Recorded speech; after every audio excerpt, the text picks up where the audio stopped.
Terima kasih sebelumnya atas kesempatan yang telah diberikan. Assalamualaikum warahmatullahi wabarakatuh.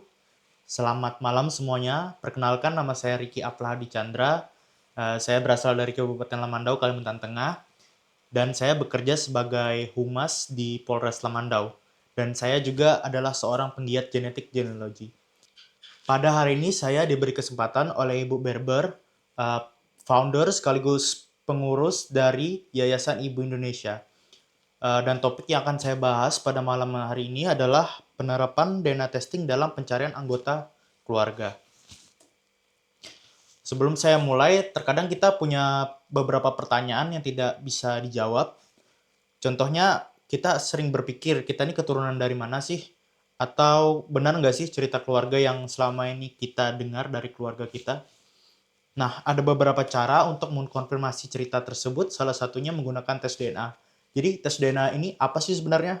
Jadi, tes DNA adalah pemeriksaan genetik untuk membaca kode gen yang ada di dalam tubuh kita.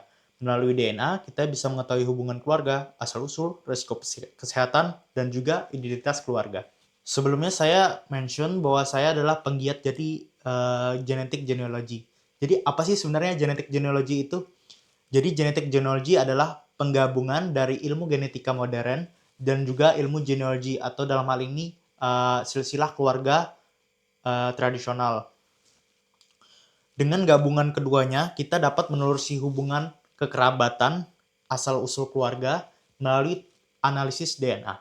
Sebelum kita melakukan pencarian, ada beberapa cara yang perlu kita siapkan. Yang pertama ada tes DNA itu sendiri, fitur analisis, informasi, dan juga pohon keluarga. Tes DNA. Penggunaan tes DNA dapat kita bisa beli sendiri secara online dan dapat dilakukan sendiri di rumah tanpa perlu kita pergi ke rumah sakit. Ada beberapa banyak perusahaan yang menyediakan tes DNA yang terkenal, salah satunya adalah MyHeritage, Family Tree DNA, Ancestry DNA, dan juga 23andMe. Terdapat 3 jenis dari tes DNA itu sendiri. Yang pertama, Y-DNA. Y-DNA ini hanya dapat diturunkan oleh generasi laki-laki saja. Jadi, misalnya saya, ayah saya, kakek saya, seterusnya ke atas sampai hanya generasi laki-laki saja. Selanjutnya yang nomor 2 ada mtDNA atau mitokondrina DNA. Sebaliknya mitokondrina DNA ini hanya diturunkan oleh garis keturunan ibu saja. Jadi kalau saya, otomatis ibu saya, nenek saya, seterusnya hanya pada generasi perempuan saja. Nomor 3 adalah autosomal DNA. Autosomal DNA diturunkan oleh kedua orang tua. Jadi ayah dan ibu menurunkan seluruh sifatnya kepada anaknya. Lalu kita bisa lihat di gambar ini merupakan cabang atau haplogroups dari garis keturunan laki-laki atau yang disebut Y-DNA. Jadi setiap cabang itu ditandai dengan kode-kode tertentu berdasarkan keturunan kita dahulu. Dan ini adalah bisa kita lihat bagaimana proses imigrasi terjadi pada generasi kaum pria. Selanjutnya, begitu juga dengan mtDNA. Ini adalah peta dari cabang generasi perempuan yang terjadi di seluruh dunia. Lalu autosomal. Autosomal diturunkan dari ayah dan ibu yang berisi campuran gen dari seluruh leluhur. Jadi tes DNA inilah yang sering kita gunakan untuk genetik genealogis. Lalu ada namanya rekombinasi atau pewarisan acak. Jadi kita bisa lihat pada gambar di sebelah. Jadi DNA itu diwariskan secara acak atau rekombinasi tadi. Kita bisa lihat dari garis keturunan ini dia menghasilkan macam-macam acak dari kedua orang tuanya. Begitulah bagaimana DNA dapat bekerja. Ini juga sama. Dari ibu, kakek, ayah, dan lain-lain. Rata-rata menghasilkan 25%. Lalu ada namanya SNPs, Single Nucleotide Polymorphisms. SNPs adalah penanda di DNA yang membuat manusia unik atau berbeda. Lewat SNPs inilah tes DNA bisa menemukan hubungan keluarga dan asal-usul leluhur kita. Tubuh manusia punya sekitar 3 miliar pasangan basa. Dalam tes DNA hanya membaca sekitar 700.000 saja. Kalian bisa lihat di sebelah itu merupakan hasil dari tes DNA. Dia berbentuk seperti file-file begitu dan terdapat genotype. Jadi manusia berbeda itu karena ada genotype-nya tadi. Kita bisa lihat di bawah, jika dia G, rambutnya maka akan keriting, jika dia C, rambutnya akan lurus. Begitulah cara kerja DNA. Terus bagaimana sih tes DNA dilakukan? Kita bisa beli tes DNA itu secara online. Kita bisa ambil sampelnya sendiri di rumah dan kirimkan lagi sampelnya ke alamat yang sudah tertera. Ini ada contohnya saya melakukannya. Ada dua. Yang pertama usap pipi, yang kedua meludahkan ke tabung yang sudah disediakan. Selanjutnya kita memerlukan yang namanya fitur analisis. Jadi fitur analisis ini adalah berupa alat atau sistem yang digunakan untuk membaca dan memahami tes DNA itu sendiri. Macam-macam nih untuk analisisnya. Ada yang pertama ada estimasi etnis. Jadi estimasi etnis ini menunjukkan dari mana asal leluhur kita secara genetik dalam bentuk peta dan juga persen. Setiap platform punya data yang berbeda, jadi hasilnya bakal berbeda di setiap perusahaan. Dari data DNA kita inilah nantinya akan dibandingkan dari seluruh populasi yang ada di dunia. Ini ada salah satu contoh hasil tes DNA punya saya. Karena saya merupakan keturunan, jadi ada beberapa, ada Indonesia, ada mainland Southeast Asia, ada Chinese, ada Bengali, dan lain-lain. Lalu di platform bernama Family Tree DNA, saya juga terdeteksi ada Laos, Vietnam, wilayah Asia Tenggara, Kepulauan Asia Tenggara, dan macam-macam. Ini juga ada di platform bernama GetMatch. Hasilnya juga lebih beragam, kita bisa menganalisis di situ. Selanjutnya ada Ancestry DNA. Saya juga dapat berbagai macam hasil di sini dengan yang berbeda-beda. Tapi intinya saya kurang lebih sama saja, hanya karena data referensi yang mereka gunakan berbeda. Selanjutnya ada namanya DNA Match. Jadi fitur ini akan menunjukkan orang lain yang mempunyai potongan DNA yang sama dengan kita. Jadi kita dibandingkan data genetiknya dari sebuah database, menandai hubungan keluarga estimasi keluarga. Besarnya juga ditentukan dalam bentuk centimorgan atau cm dan persen.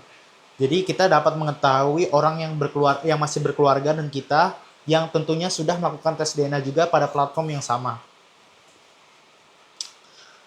Jadi kita dari hasil persen atau centimorgan tadi kita bisa mengetahui kita tuh hubungannya apa sih.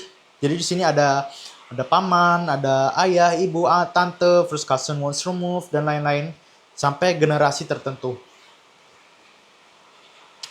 Ini contoh hasil ibu saya, dia cocok dengan saya, seorang putra atau anak laki-laki, exactly 50%. 50%. Ayah dan anak itu 50%. Ini juga untuk paman saya. Paman dan keponakan itu 25% rata-ratanya. Jadi sini pas untuk 25% tadi. Ini bentuknya, bentuk dari autosomal DNA. Jadi saya menerima beberapa potongan yang sama dari paman saya dan saya. Kita bisa lihat di mana pada kromosom nomor berapa saja saya terhubung. Di sebelah itu kecocokan DNA di platform bernama Ancestry DNA. Jadi ada beberapa list orang-orang yang telah melakukan DNA dan DNA-nya sama dengan kita. Dan dia berbentuk centimorgan tadi. Jadi saat ini untuk database DNA yang paling banyak penggunanya saat ini adalah Ancestry DNA, 23andMe, dan juga MyHeritage disusul nomor ketiga. Tapi untuk di Indonesia sendiri, MyHeritage sangat disarankan karena memiliki banyak orang Indonesia di database-nya. Jadi karena dia murah, bisa dikirim ke Indonesia dan banyak orang Indonesia di dalamnya, mayoritas sangat direkomendasikan. Kita juga bisa dapat mengupload hasil DNA kita ke platform lain untuk mendapatkan kecocokan dan hasil yang berbeda juga. Yang pertama ada GetMatch, Living DNA, dan juga Family Tree DNA. Selanjutnya kita memerlukan yang namanya informasi. Tahap berikutnya adalah mengumpulkan informasi genetik dan informasi silsilah. Informasi ini bisa didapat melalui dokumen seperti akta lahir, surat adopsi, serta dari sejarah atau cerita keluarga itu sendiri. Setelah seluruh informasi dikumpulkan, kita berlanjut ke tahap terakhir, yaitu bagaimana melacak seseorang yang kita targetkan di pohon keluarga.